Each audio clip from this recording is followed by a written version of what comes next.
Council, are we ready with this afternoon's witness? If we are, can you please get him in? Good afternoon, Mr. Chairman. Good afternoon, Commissioners. Ladies and gentlemen, we are ready to proceed with the next witness.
I, Abibou Mbye.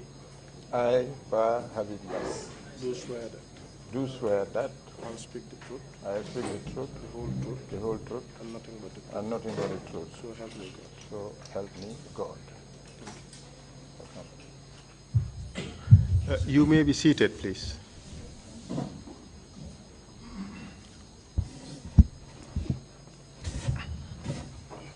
Good afternoon, Mr. Witness. Good afternoon, sir. Welcome to the TRRC. Thank you for welcoming me. I hope you have been treated to TRRC lunch and you are now fed enough to be willing to proceed. I'm strong to go on. Wonderful. Thank you very much.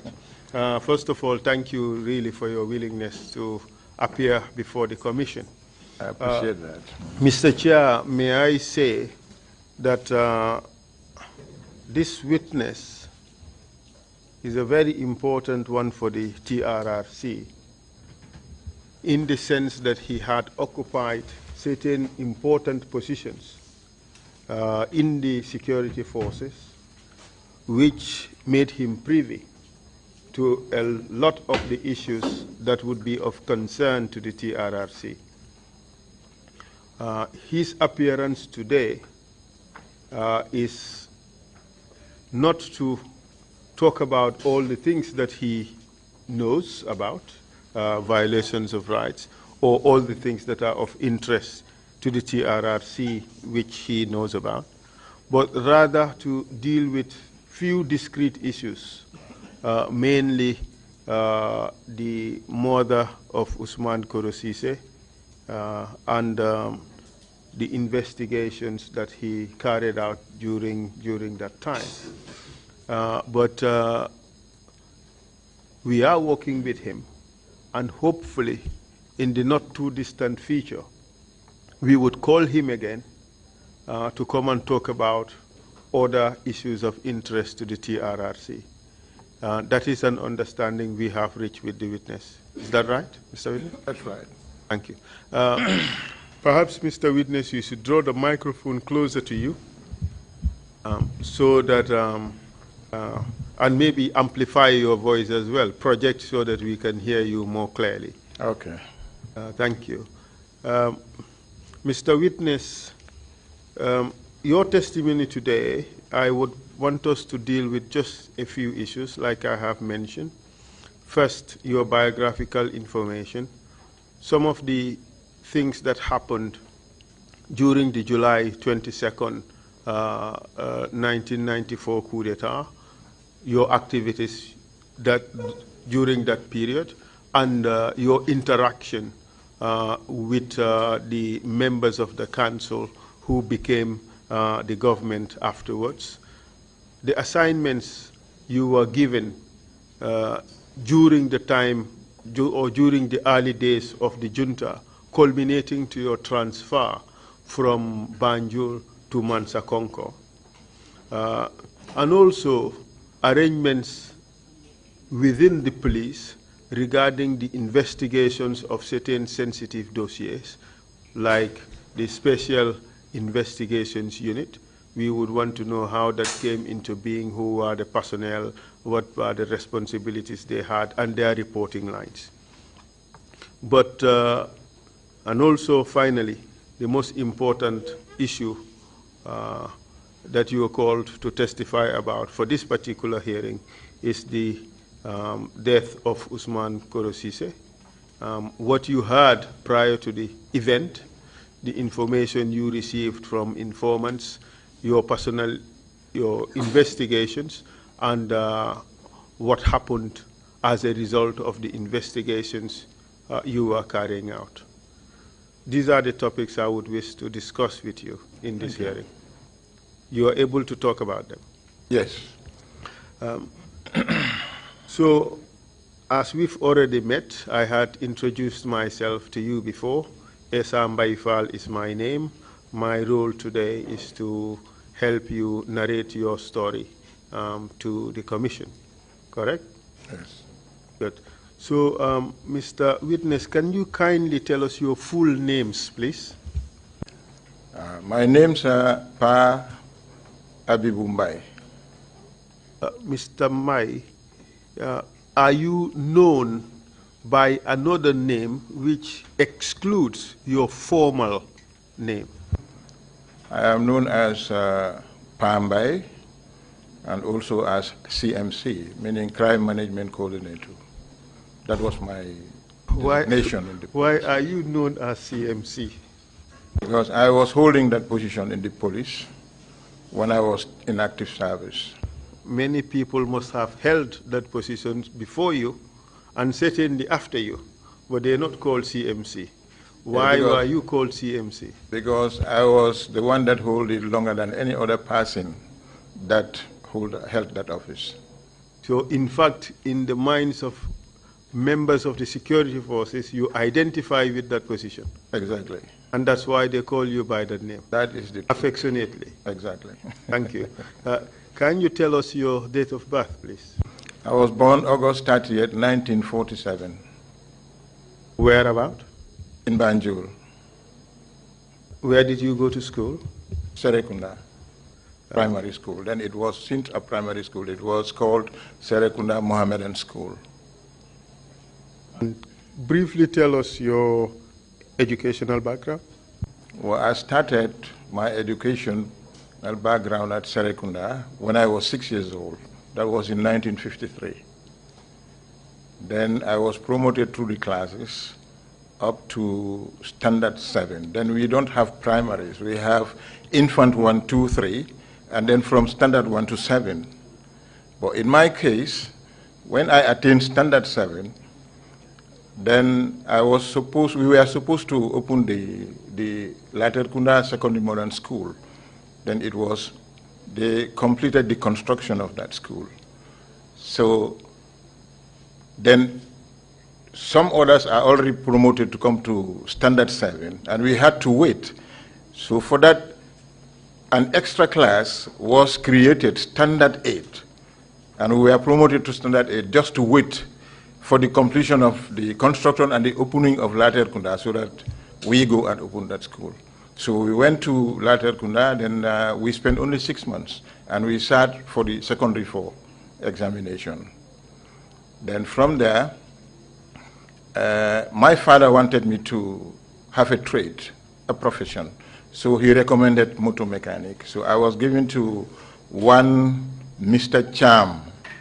He was a renowned mechanic in Serekunda. So I had the training for 3 years with Mr. Cham, from 93 when I finished my schooling to 1966. Yes, from 63 to 66. After that, then my father wanted me to join the police. Then I was enlisted as a mechanic. But then it coincided with some other people that were enlisted, and they are supposed to go for the training at the police depot. So I was asked to join them. I said, but I am enlisted as a mechanic. Why should I do the police training? He said, okay, it's good for you to do it. It will benefit you in future. So I agreed. I went to that training. We were there for 6 months. We had 3 exams, 2 interim exams, and a final one. So it so happened that I took first in all the exams. So when we graduated and then we dispersed, then I was not allowed to go to the garage. So they decided that I should be posted to the police station in Banjul to become a diary keeper. I was there for 6 months, and then I was posted to the special branch of the police. Then there was no NIA, there was no NSS. Like the intelligence service was under the police force called the special branch. And we were very few, we were not even more than 20 people, you see. So I was there until 1977. Then I personally decided to quit that office. Well, why that is because I read a book entitled Dark Days in Ghana, written by Kwame Nkrumah, when he was overthrown, and the special branch was in trouble. The government that was overthrown blamed them, and the coupists also blamed them, so they were all arrested. So you thought the special branch was poison chalice? Exactly. So I decided to quit that office. You ran away from that. So from that office, then I was posted at Serekunda, then Basse. Then just let's cut it there, because I don't think there is need to go through all these things. So ultimately, you became CMC, Crime Management Coordinator, correct? Yes, from Basse, I was actually in the uniform branch, but I used to help them when they have cases to investigate, you see. And then that was where I impressed my boss, then Bakari Bojang. He is now in Birkama. Then he recommended that I should be posted to the CID. So they brought me to Banjul, and then I was posted to the CID. That is how I became CID. So in 1989. You said the CID would be Criminal Investigation Department. Yes. Then, okay. Then in 1989, I was sent to undergo a course in Nigeria at the Police Detective College in Enugu, Nigeria.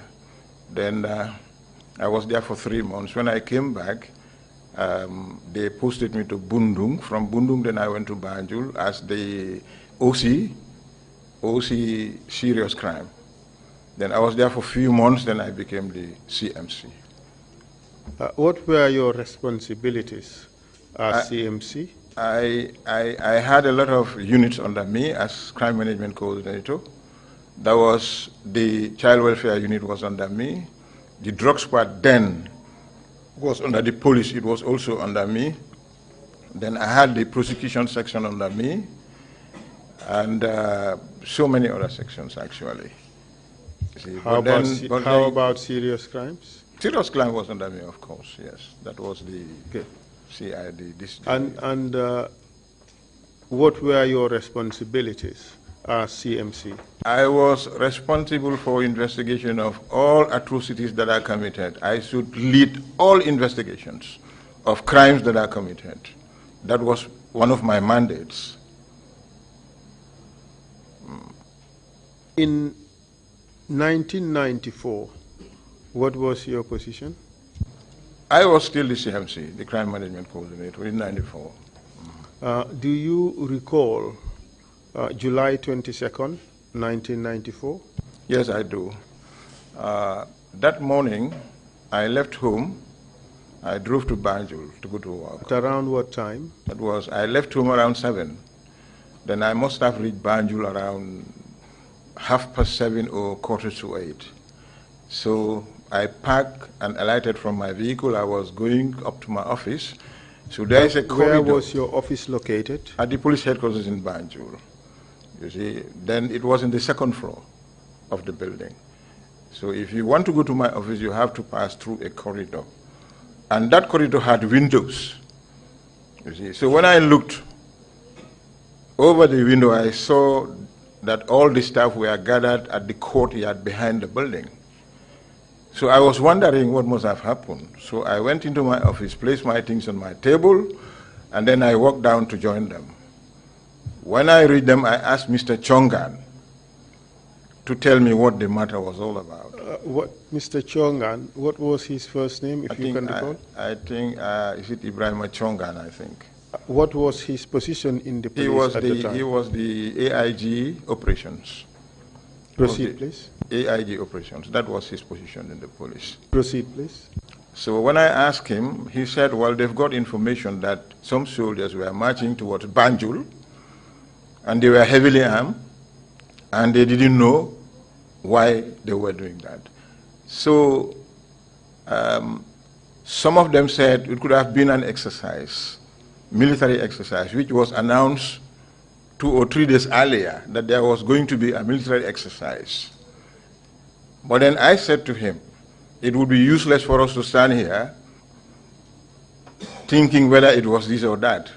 I think the best thing that we could do is to drive to the bridge where these people are, so that on the ground we would exactly know what's happening.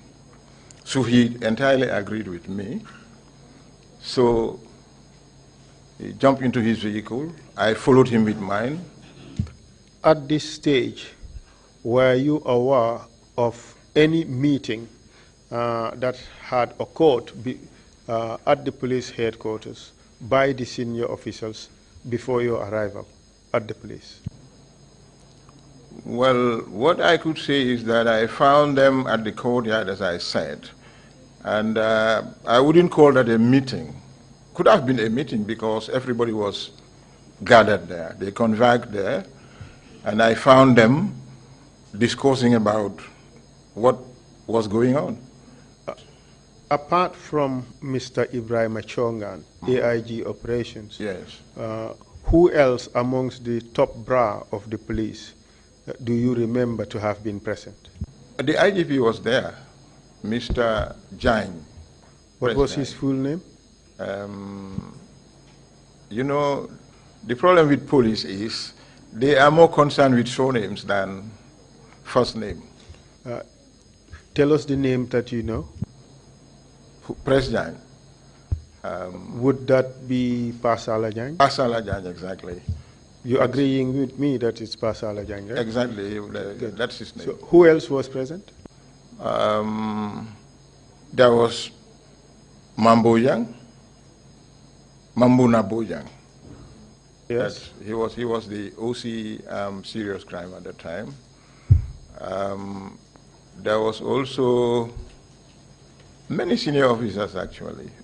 Everybody working in the headquarters was gathered at that place on that very day, all the officers. So after your conversation with Mr. Chongan, he got into his vehicle. You also did what? I got into mine, and then I followed him. We drove to the Denton Bridge. So we parked our vehicles at the beginning of the bridge, the Banjul side, and then we started walking towards the Serekunda end of the bridge. When we arrived at the middle of the bridge, I looked back, I saw Samsidin Sar coming towards us. So we stood and waited for him. When he arrived, Chongan asked him to go back. Which Samsidin Sar are you referring to? He was a soldier, an army officer. What was his rank at the time? Actually, that's a problem. I don't know soldier's rank. Okay, proceed, rank. Please. Yes. So when Chongan asked him to go back, he started pleading with him that they are also in the same dilemma that we were in, that he wanted to go to these people to know exactly what was happening. But still Chongan insisted because he told him that I am the senior man here. So you have to obey my instructions. And my instructions are that you should go back. But then... So that was Chongan telling Samsudin Sarr yes, that he, Chongan, was the senior man here, exactly, and he was given instructions, and Samsudin Sarr was obliged to obey. Exactly. That's your testimony. Exactly. Good. Proceed. But then he continued to plead. Then I intervened. I told Chongan to allow him to go. So far as they are in the same dilemma with us, what we are here to find out is the same thing that he is here for. So then Chongan agreed. The three of us walked towards the end of the bridge. At the end of the bridge, we found Captain Soare. He was the one at the end of the bridge with his men. Of which force, Captain Soare? Which force did he belong to, if you can recall? Soare, if I remember rightly, if my memory serves me well, I think he was with the police at that point in time, if I remember rightly. Yeah. Do you recall which unit within the police? He was the intervention unit, police intervention unit, known as the PIU. Well, units in the police have gone through several changes. Maybe different wine being put in the same bottle on several occasions. At this stage, I don't think it was PIU. Do you recall the amalgamation of remnants of the gendarmerie into the police? Do you recall that? Yes. Do you recall the name of the unit that was designated for the remnants of the gendarmerie that were brought into the police? Do you recall? Do you recall TSG, Tactical Support Group? Tactical Support Group, exactly. That was the name given to them, to that group. Tactical Support Group. So your testimony is that Soare at the time was with the Tactical Support Group, which was part of the police. Exactly. Correct. And when you saw Soare there, what happened? Well, I approached and advised him that he should try to get reinforcement, because what I saw those people had at the time, the type of weapons they had, very sophisticated weapons. I said, I don't think you can hold them. So it's better for you to try and get reinforcement. That was what I told him. Then after that, At that point, where was AIG Chongan? He was with me. He was there standing. He was telling Soare that he must never allow these people to cross the bridge. Cost him whatever it may cost him. He should not allow them to cross the bridge. Did Soare say anything to the order given by Chongan and also to the recommendation that you made? Chongan actually Soare actually agreed that he would do as he was told by Chongan. He would never allow them. You see, so that was the time Chongan himself, at one stage, he shot at them. They retaliated. Then that was the time I entered my car, because I advised him not to do that. I told him, you don't have to shoot these people, because what they have, compared with what you have, it would be suicidal for you to shoot at them. So I entered my car and returned to the headquarters. Later he was brought to the headquarters. He did not come, he was brought to the headquarters, to his office. And then he lied down on the floor, and then his fan was open. It was put on for the air to blow him. That was what happened to him. So we were there until in the afternoon, maybe around 3 to 4 o'clock, everybody disappeared. The headquarters was totally empty. So when you left the bridge, you left Chongan behind? I left him behind. Okay. So you went back to your office. You were there until what time, you said? Around 3 to 4 o'clock. What happened after that? Then I went home. I went straight home. The following morning... At this stage, before you left for home, did you see any members, any soldiers come to the police station? No, it was the following morning when I came to work. I found the station was occupied by army officers. So that first day, July 22nd, up to the time you left your office, you did not see any soldiers occupy the premises? No. I did not see anybody. Okay. Proceed with your story, please. And the following morning when I came to work, I saw army officers occupying the police headquarters. They were standing at the entrance, allowing nobody to enter. They did not allow any officer to enter.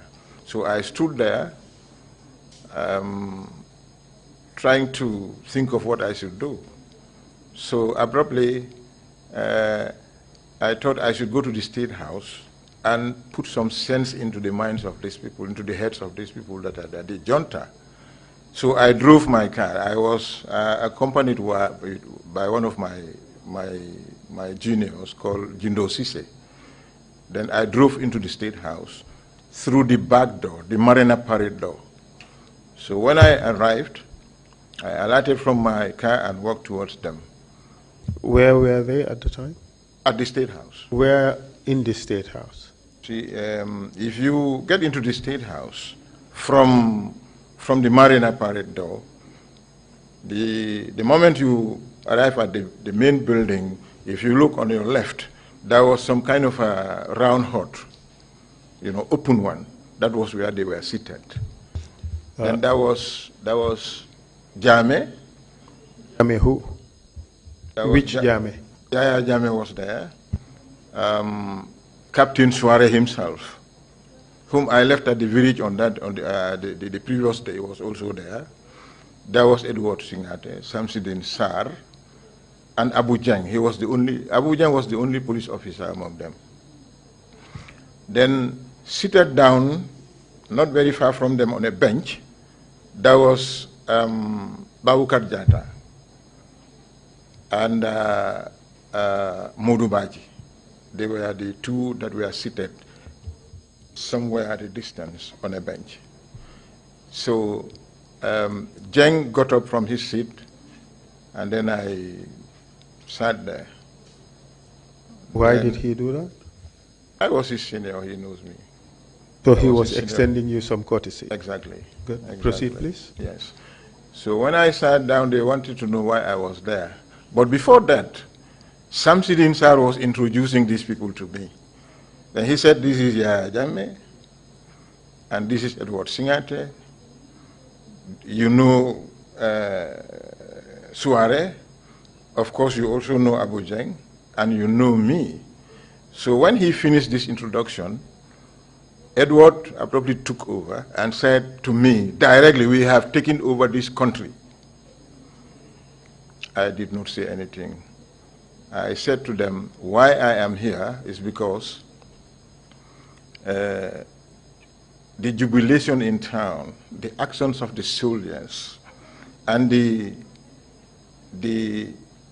police stations that they are occupying and other important offices in this country would not help you. Because the thing is, people will fear, and peace can never come back until and unless these people left those places and returned back to barracks. And that is what will help you people. That was what I told them. Then I saw Jame's face brighten. And then he called two soldiers, asked them to escort me to the depot and fuel my vehicle. I was given a full tank, and what they wanted me to do is to go around and get police officers to come back to work. So I was unable to see anybody. So I had to go home.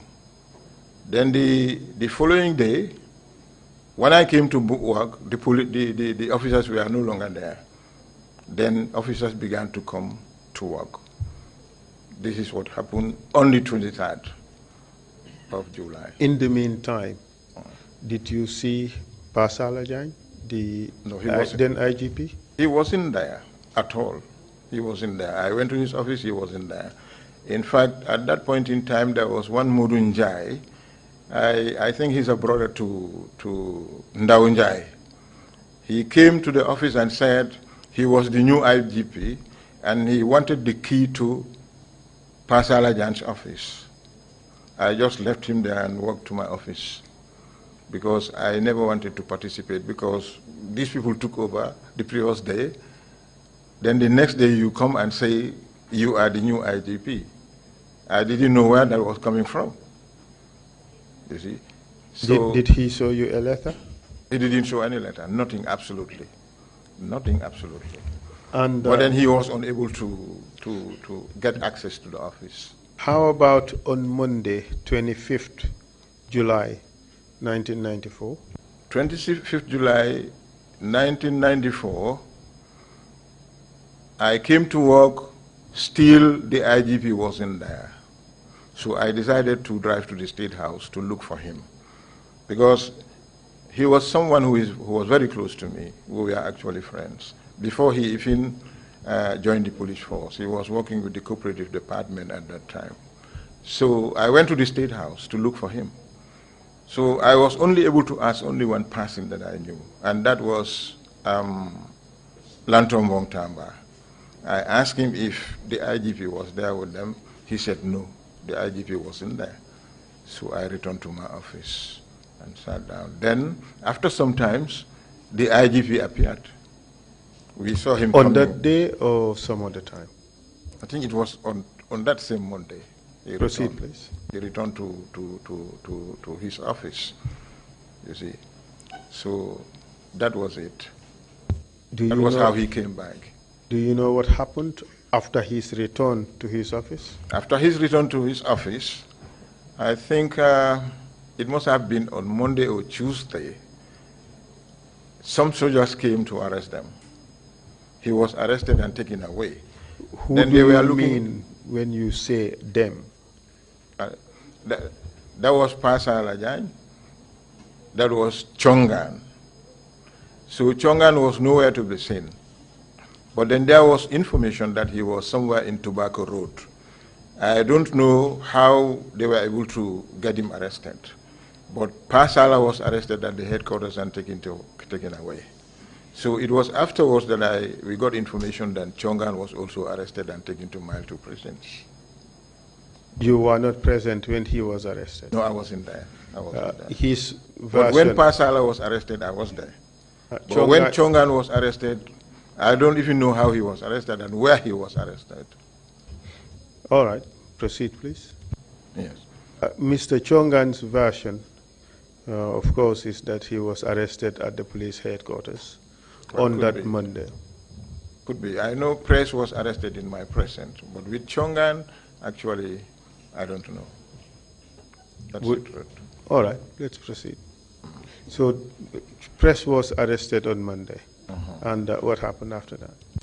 Now, I think few days after, there was an office which was established.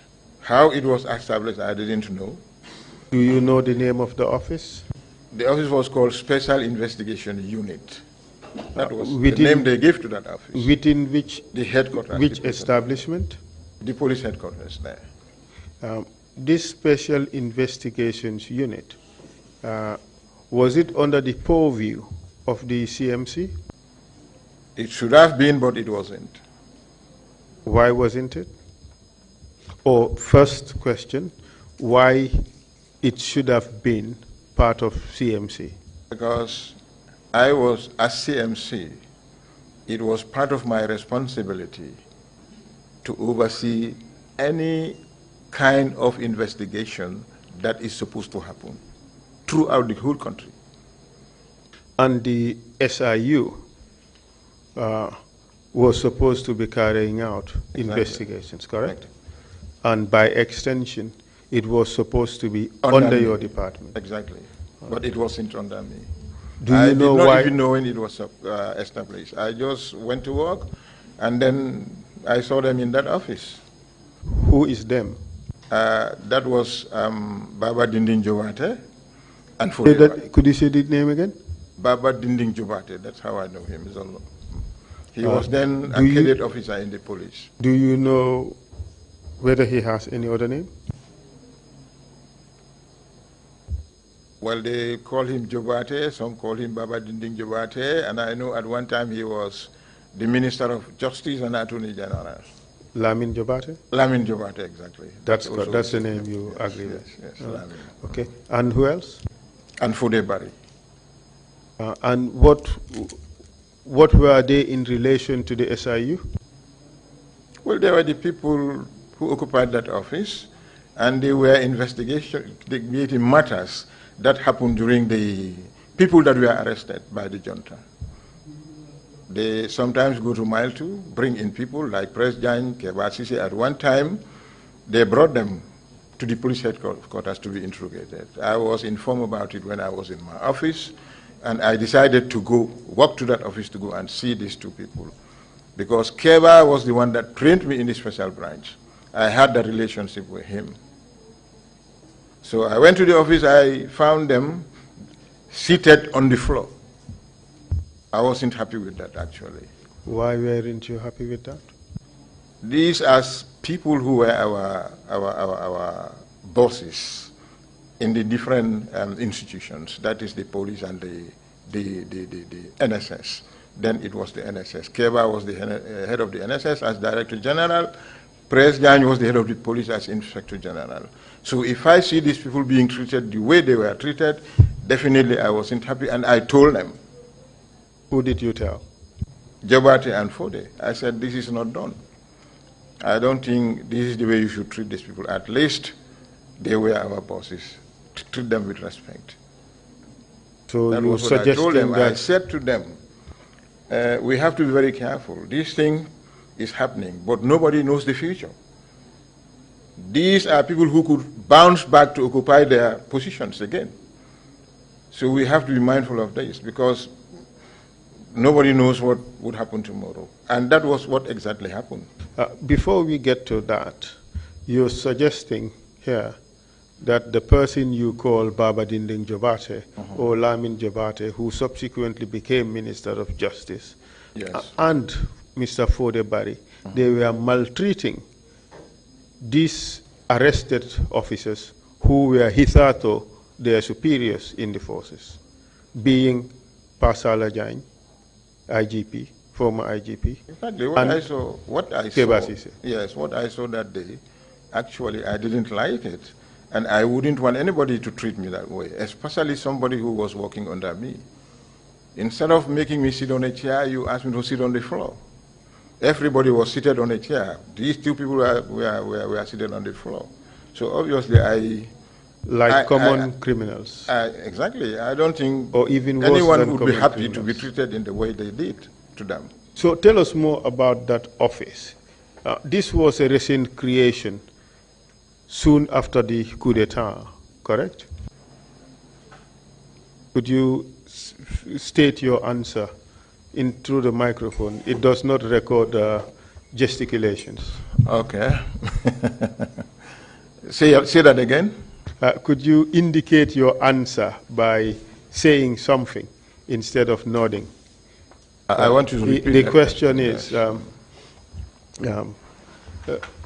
this unit was a recent creation soon after the coup d'etat. Exactly. You don't know how the office was created. I don't.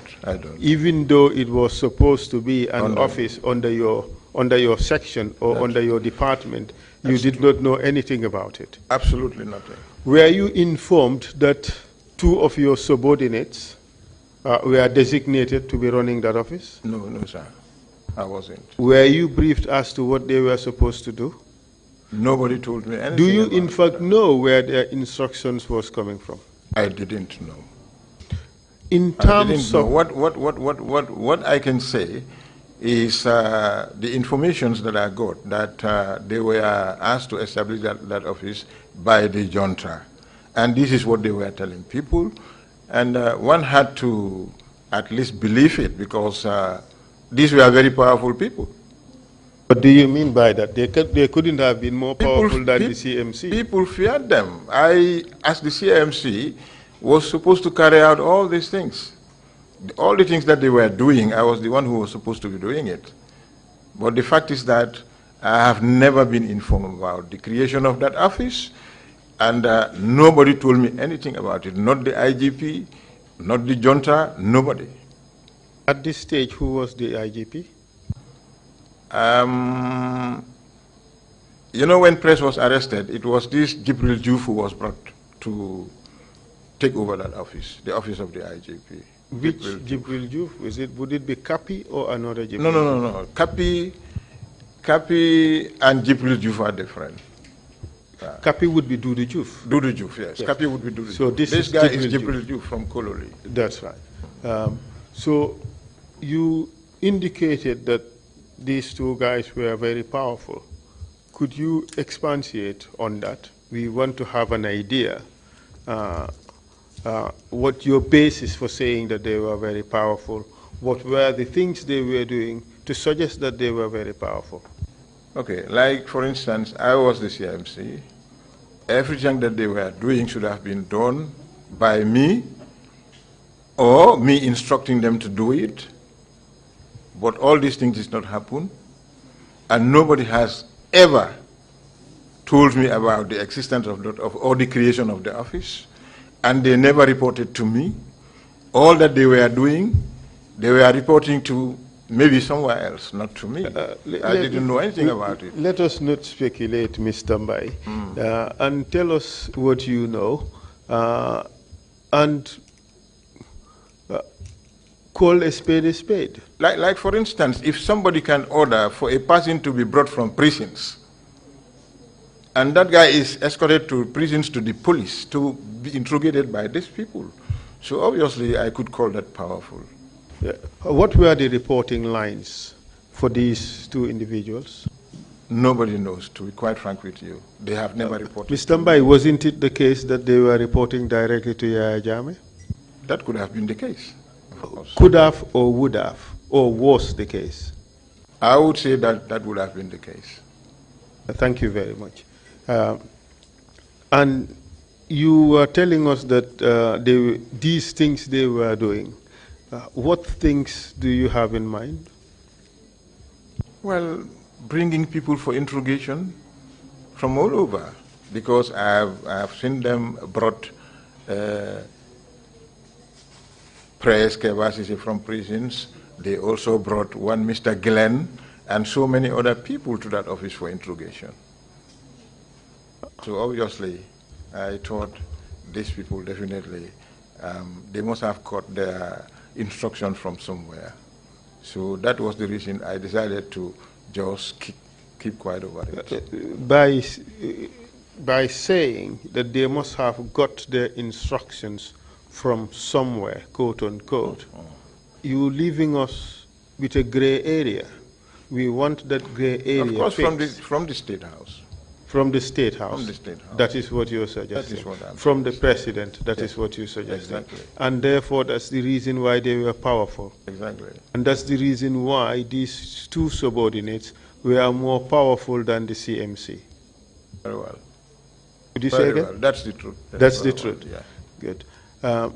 You were talking about how they maltreated Mr. Pasa Lajany and Mr. Keba Sise. Was this a modus operandi? Well, I would say of yes. that unit? I would say yes. So your suggestion is that people who came to that unit were in fact mistreated? Exactly. You see, as a detective, you don't have to maltreat people to get things out of them. It is absolutely not correct. You don't beat people, you don't slap people, you don't even insult people. Thank you very much, Mr. Mbye. We would come back to these issues at a later stage. This is perhaps just the introduction, okay. But we would come back to it. After July 22nd, 1994, you were given particular assignments by the new government to search premises, certain premises. Can you tell us about that? Well, I was one day called and assigned to go and search the house of Mr. O.J. Jallo. O.J. Jallo, what is his Omar full name? Amadou Jallo. Yes. He was, at that time, he used to be the Minister of Agriculture in the First Republic. And in the government of Barrow, he was also Minister of Agriculture. I think he testified in this commission here. He gave his testimony here. That was the person they wanted me to search his house, but I refused to do it. They wanted my reasons of refusal. I told them that this guy is my childhood friend. We grew up together, and we are close friends. So you don't expect me to go to his house. His family looking at me, to searching his premises. I cannot do that. And they want us, what they wanted us to look for was foreign account numbers and documents relating to properties that they own. So I said, I cannot do that. And apart from OJ being my childhood friend, his wife is a sister to my closest friend ever. So I said I would not do it. They were not happy with that, of course, but they later asked me to go to search Alaji Sise. So I went with my team to Alaji Sise's compound. We found him there. Then he was living somewhere in Pipeline. That's the place occupied by this office. How do you call them? This office that deal with jobs now. I cannot remember the name of that office. They are still there, actually. So on arrival at Mr. Sise's compound, I told the boys to wait for me. I asked them to wait at the sitting room, and I went with him into his bedroom. Then I explained to him why we were there. So he said we were welcome to search his place. And then when I came out, then I asked the boys to search. So they only searched the sitting room, and then I asked them to stop, and then we returned back to the office. Wouldn't that have been a dereliction of duty, Mr. Mbye? Pardon? Wouldn't that have been a dereliction of duty? You were asked to search. We did search. Yes, you searched only the living room. Yes, only the living room. How about the bedrooms? They were not to be searched? We definitely did not search the bathroom. Were they not to be searched? Well, we were supposed to search the whole premises. You treated him with favor? Not actually with favor, but I gave him that respect that is due to him. But that respect was a favor. It was not a respect accorded to him by the orders you were given. Well, I agree with you. Let's proceed. Did you make a report? Yes, I did make a report. To who did you report? I reported to the IGP. He was the one that gave me the assignment. And what was your report? That we went to Mr. Sise's compound, we searched all over, and then we did not see anything that is of interest regarding what they asked us to search for. And what happened after that? Well, I think about a week or two after that, I was transferred to Mansakonko. Was that a promotion? It wasn't a promotion, of course. It was some kind of demotion.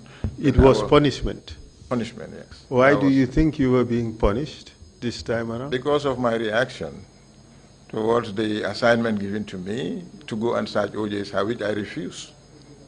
And possibly also your failure to completely and thoroughly execute the order you were given. They did not know about that. Okay. They could have that's known what you think. Huh? Okay. And for how long were you posted at Mansakonko? I was there for 3 months. And then what happened after that? And then I was recalled and my office was restored to me. Then I was recalled to Banjul. Do you know why you were recalled? Because they started having problems of solving atrocities that were being committed, crimes that were being committed. It was difficult for them to solve those problems by way of investigation. So they had to call me back to Banjul, and then I was given back my office. Do you recall what time of the year this took place? It was around December. Around December. December, yeah. All right. And this December 1994? 94, yes. Okay. And in June of 1995, did you hear any rumors surrounding the work of the then Minister of Finance, Usman Korosise? Of course I did. What happened is there were speculations or rumors, in other words, that the minister was supposed to give a budget speech to the parliament. And then there were some discrepancies, financial discrepancies, caused by the junta, which they never wanted the minister to disclose to the parliament. They asked him not to do that, but he insisted. All these are from information that I got. He insisted that he must disclose this to parliament. Now, this is somebody, I don't know him that much, but from what people are saying about Koro, he's somebody who conquered fear, I can say. He conquered fear. He doesn't fear anything. He was Whatever fearless. he feels that he should do, he would do it. Come what may. He was that type of person. Fearless and stubborn. Exactly. Fearless and stubborn. So the information that you received at the time was that he wanted to disclose financial irregularities or discrepancies involving the junta to parliament. And the members of the junta wanted him stopped. They didn't like that to happen. They did not like that. No. Did you hear that from one person or from several quarters? No, this was something that being discussed everywhere, at all quarters. People were talking about it everywhere. It was rife, pretty much. And what happened afterwards? Did you hear anything? Did you receive any other information pertaining to that affected this particular individual? Yes. One night I was asleep, and around 1 o'clock going to 2 o'clock in the night, my phone rang. Then I woke up. I picked up my phone, and then I just opened the door and walked out of the house because I never wanted to disturb my family. They were all sleeping. Outside, then I answered the phone. The caller was one Mr. Cham. I know him as Cham Kasarina because he once owned a nightclub in Fajara called Kasarina. So that was the name I used to call him, Cham Kasarina. But he is somebody who was very close to me, and sometimes he would help me do my job. He wasn't a police officer, of course, but he was somebody who had local knowledge of the greater Banjul area. So sometimes when I'm in a dilemma, in solving problems, I would contact him to help me. So that night he called me. Call a spade, Mr. Mbye. He had lots of connections. He was my informer. He was your informant. That's right. Good. So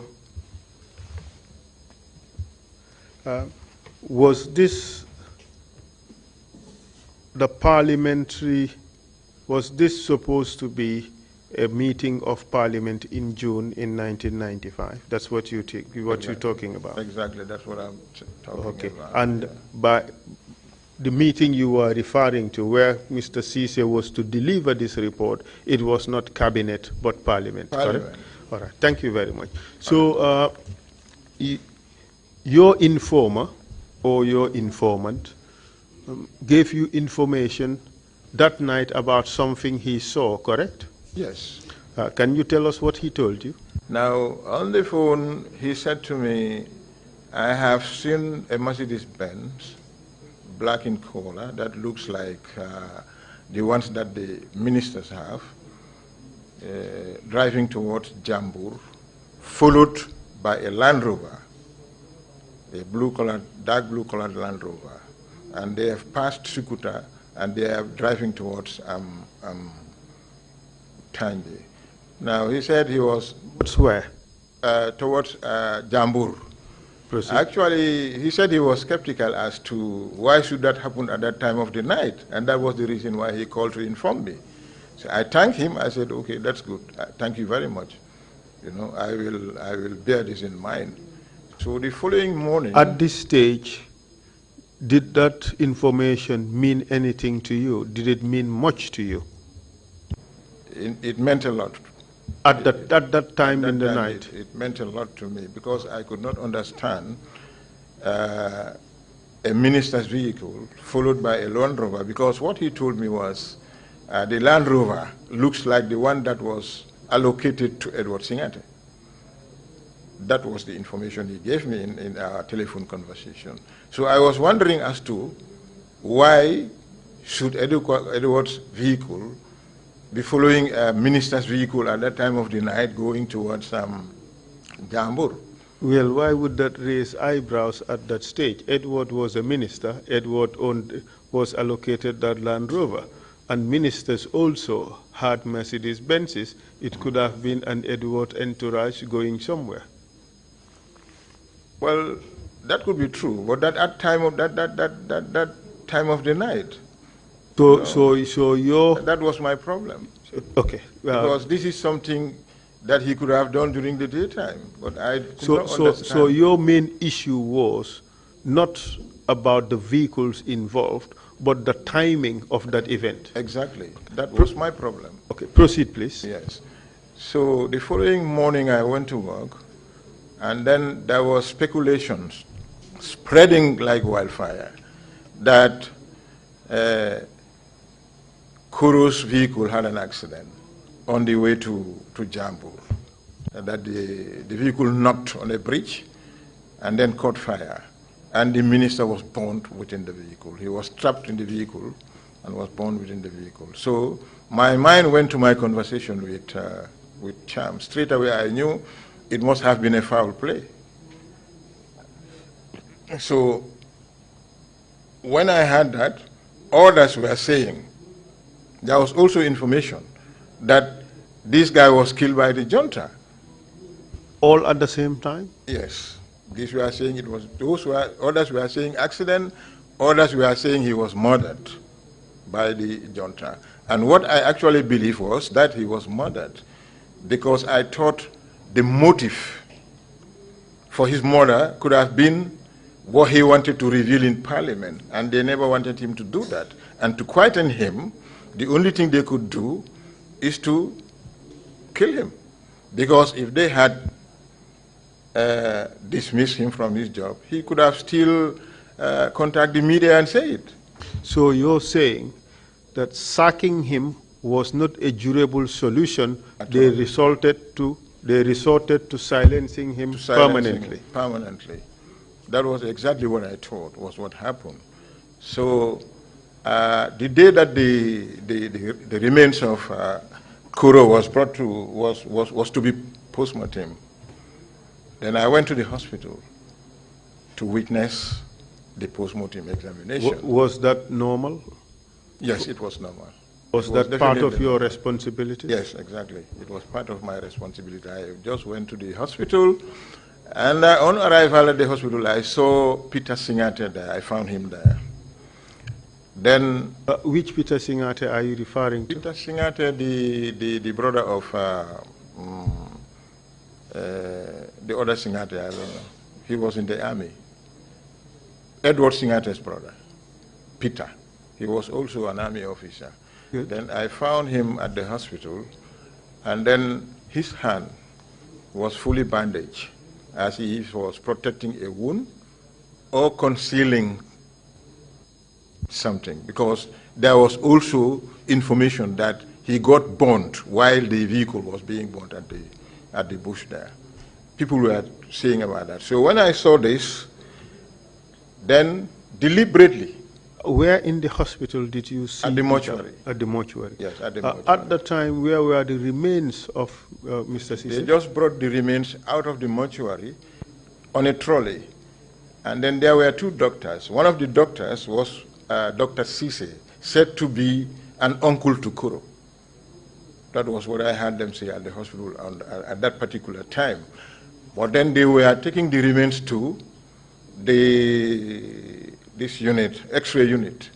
From what I heard them say, they wanted to X-ray the remains of Kuro, and they were going towards the X-ray unit.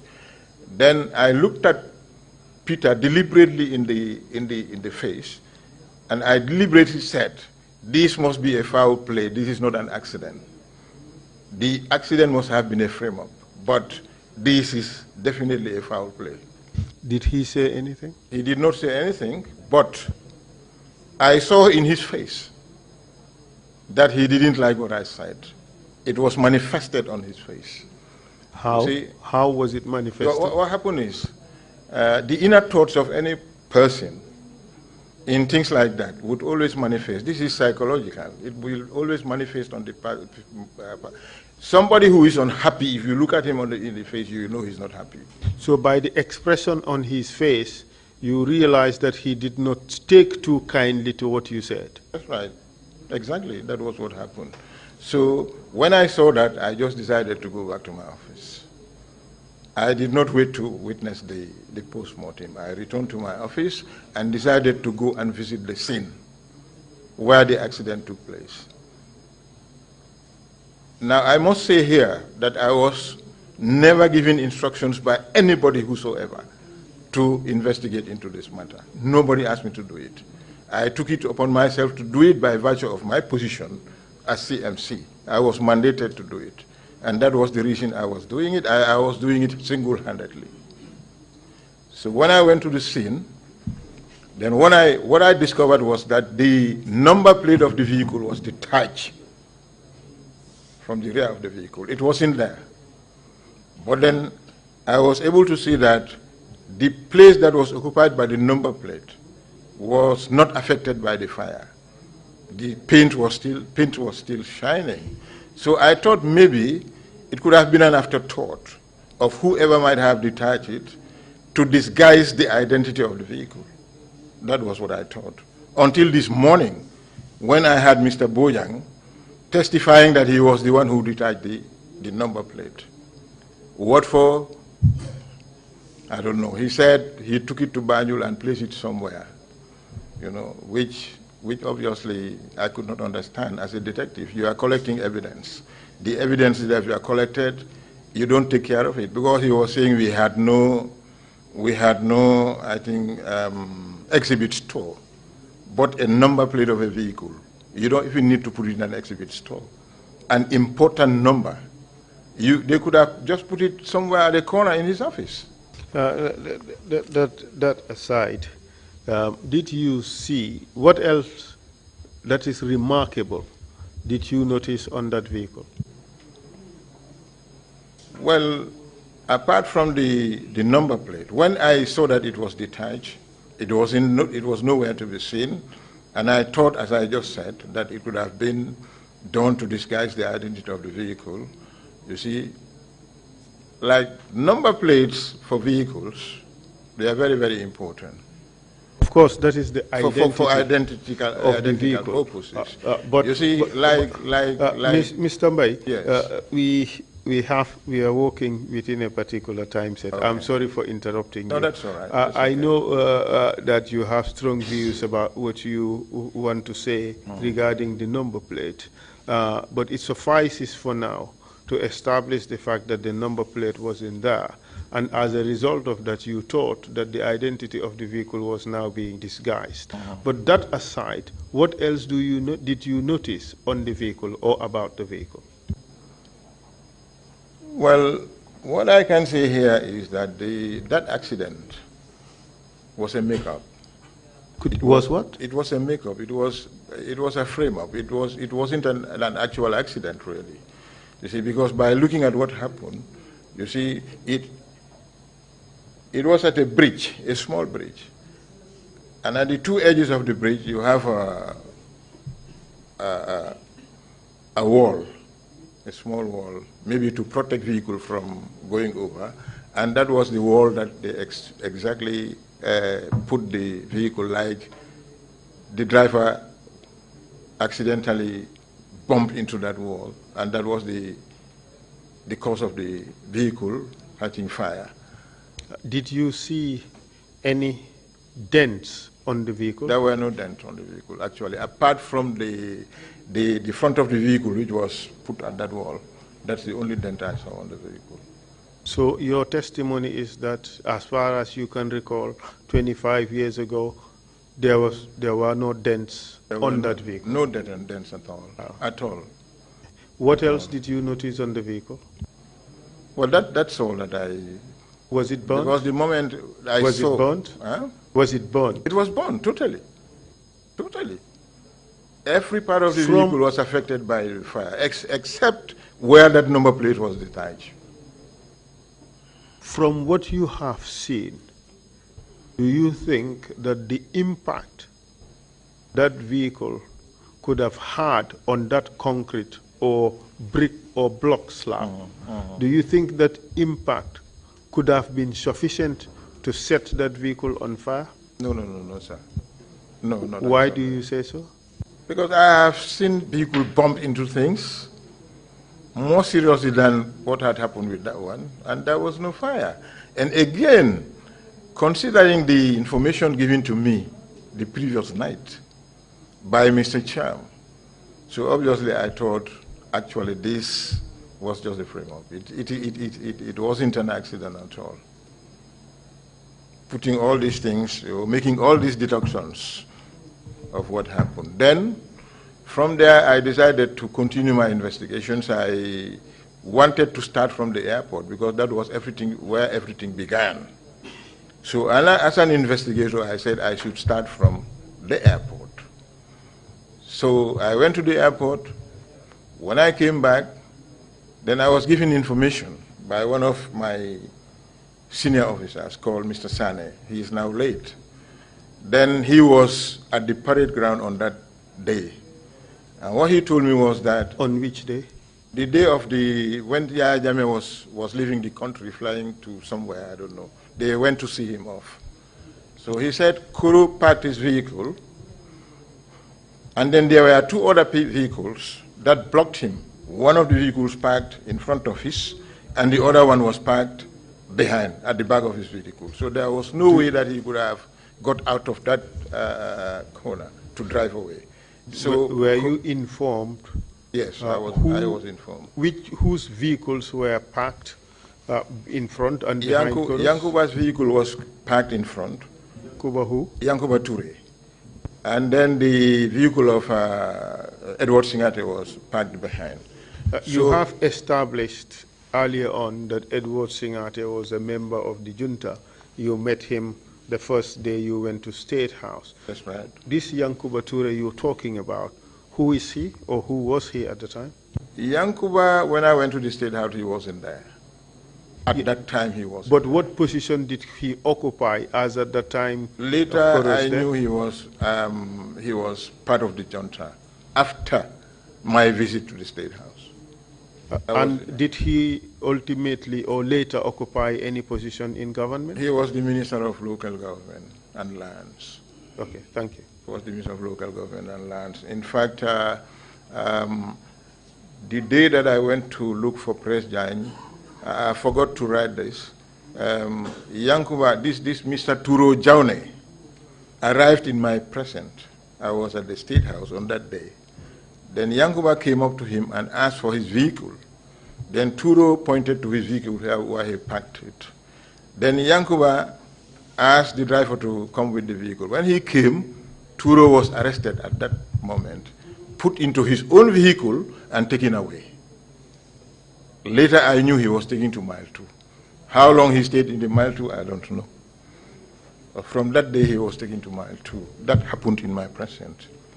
You see, that was the time I knew Yankuba also was somebody who was part of them.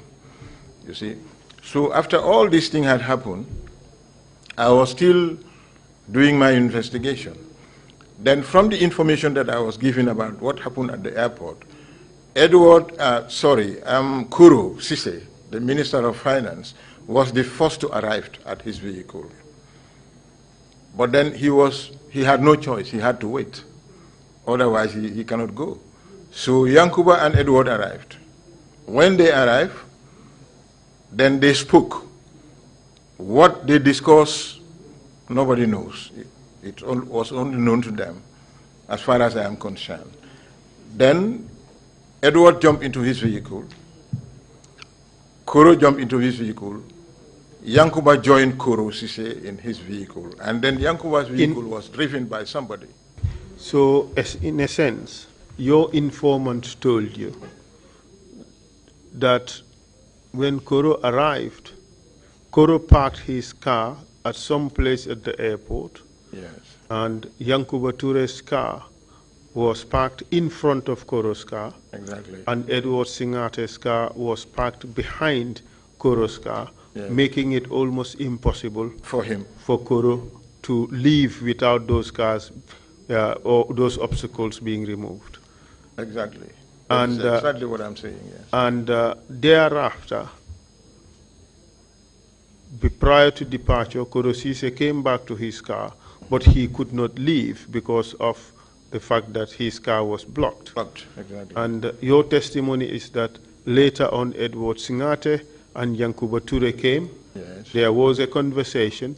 Edward jumped into his own vehicle, and Yankuba Ture left his own vehicle and joined Koro's vehicle. That is your testimony. That is my testimony. And what happened after that? And they left. So I returned to my office. 2 days later, I was still doing my investigations. The IGP called me. That was Mr. Juf, Jibril Juf, to his office. And then he wanted to know the position of the case. What evidence did I gather regarding the murder of the minister?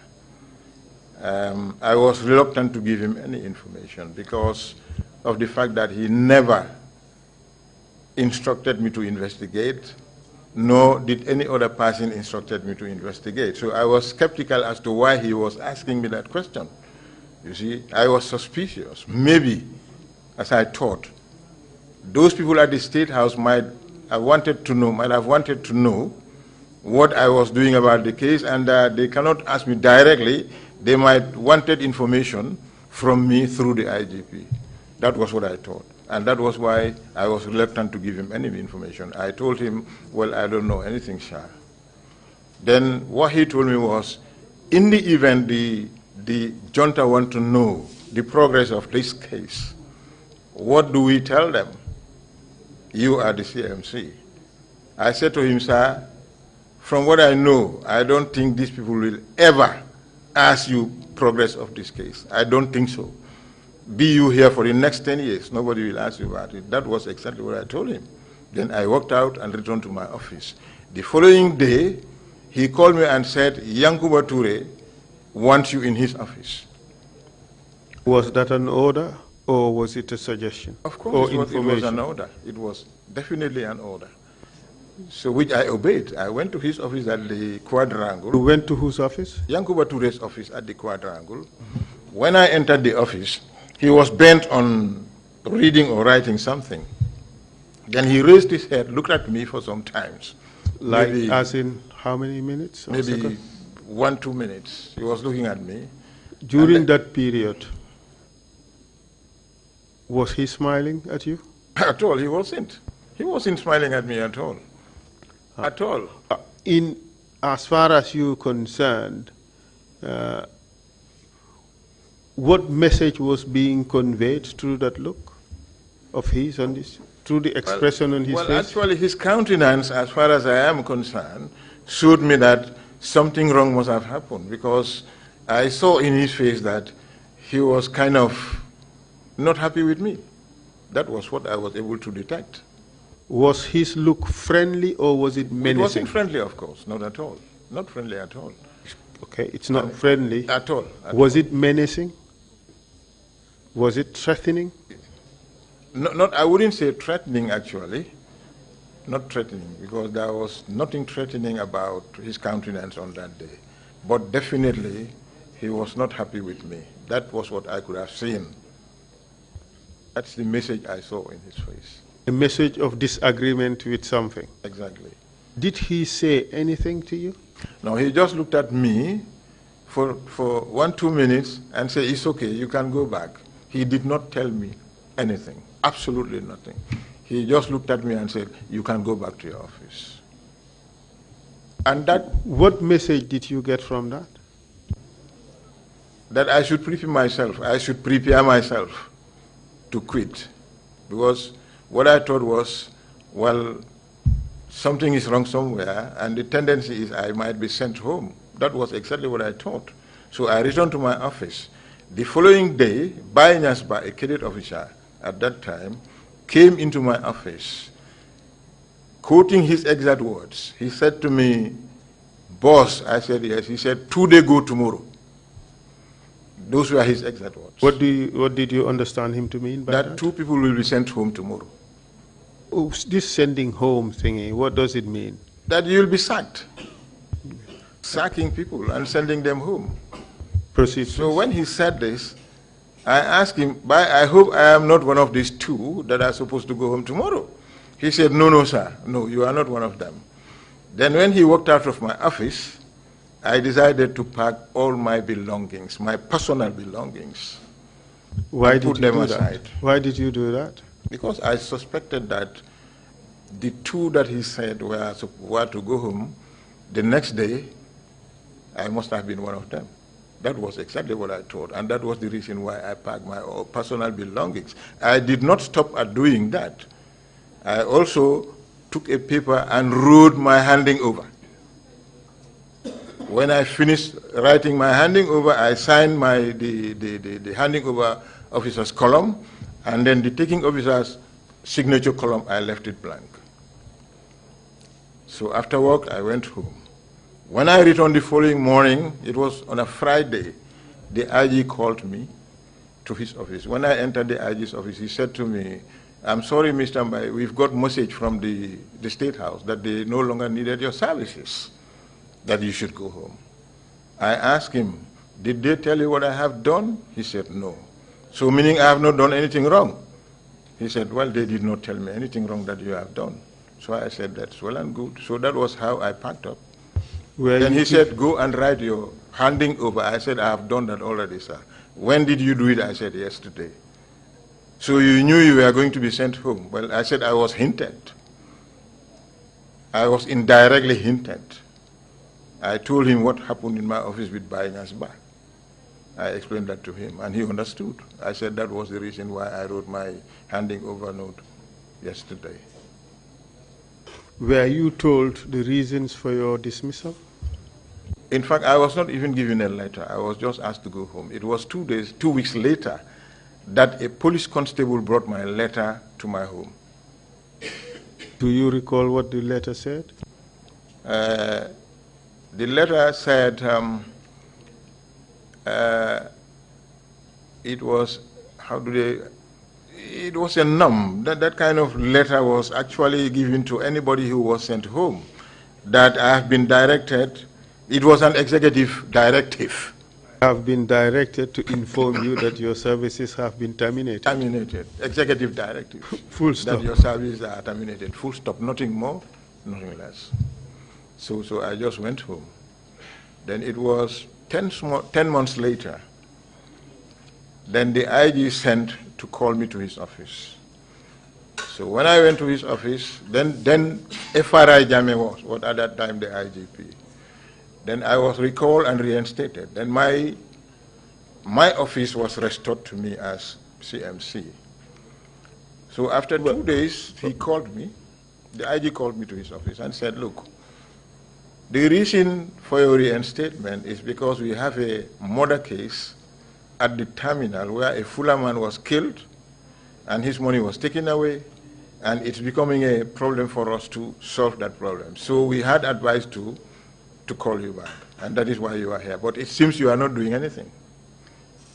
I said, well, it would be impossible for me to do anything because one person if one person is being looked for by the police, the army, the police intervention unit, they all were in half-die looking for one person. I said, you cannot see that person because knowing how half-die is, you will never be able to arrest that guy.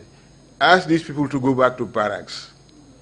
What he told me was that the then Minister of Justice, who was Fatou Bensouda, gave them the information that the boy was hidden somewhere in Abda. I said, I don't think so, sir. This man must have left Banjul. He must have left Banjul. He is no longer in Banjul. Then he said, how do you know that? I said, because of the way you people are looking at him. If you take a whole bunch of people, 30 people from the different units of the security looking for one person, so obviously it would be difficult for you to get him. But up to the time of your dismissal, were you aware of any investigations being conducted with regards to the Korosise case? No, sir. I was not aware of any investigation. Were you aware that one of your subordinates, Mr. Bojang, was investigating the case? I was not, sir. Definitely I was not. Would I was supposed to be aware, and I was supposed to lead that investigation, but I was never aware that there is another group investigating that matter. I was not aware. So you were surprised to hear Mr. Bojang's testimony this morning? I was very much surprised when I heard him say that he led a unit to investigate into this matter. He himself said here that I was the CMC at the time. I heard him say that in his testimony here. Were you also, or would you also surprise you to note that Fode Barry was also investigating the matter? Well, with regards to Fode, I would say, even if I am told that he was doing the investigation into that matter, I would not believe it. I Why? don't know anything about it. I have not seen him doing it, and we never discuss it. And if they say he was investigating it, well, I don't think I can believe that. Because he was engaged in some other things. They were engaged on this investigation of these special investigation unit cases. Wasn't this case special enough? It was more than special. It was the most serious case that happened at that time, in those days. It was a very, very serious case. In a nutshell, from your experience as a crime scene investigator who have visited the scene and have seen the remains of Mr. Korosise at the mortuary, and also as a person who has done some investigations about the matter and have received some information from your informants and have seen some of the alleged perpetrators, what is your take on what happened to Usman Korosise? So my take is very simple here. After having done my deductions on all the information that I gathered pertaining to this particular event, this particular episode, my take is that definitely Koro was killed. It was never an accident. And the motive for his killing was what he wanted to disclose in Parliament. And that was the reason these people quieted him. Otherwise, there was nothing they could have done to quieten Koro, to silence him, other than what they have done to him. So my take is he was killed. He was definitely murdered. From the information you gathered, who do you think had the motive to kill him? Starting from the airport, he was blocked by two people, Edward and Yankuba. When he came, they had a discussion with him. After the discussion, Yankuba joined his vehicles. He had his own vehicle. He decided to leave his vehicle and join Koro's vehicle. And then Edward was in his vehicle and they drove together and went. In the night, I was given information about what Cham told me, which I narrated here.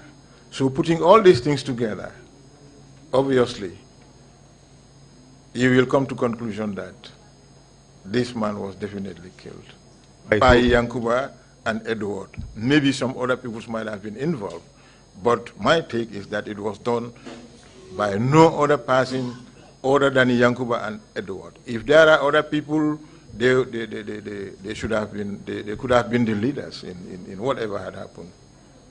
Thank you very much, Mr. Chair. I have no further questions for the witness. We'll give you a rendezvous for some date in the future when we would call you to discuss the other issues as I have intimated earlier. Thank you very much, Mr. Witness, for answering my questions. Mr. Chair, the witness is yours. Thank you very much, Counsel, and thank you very much, Mr. Mbye, for your testimony.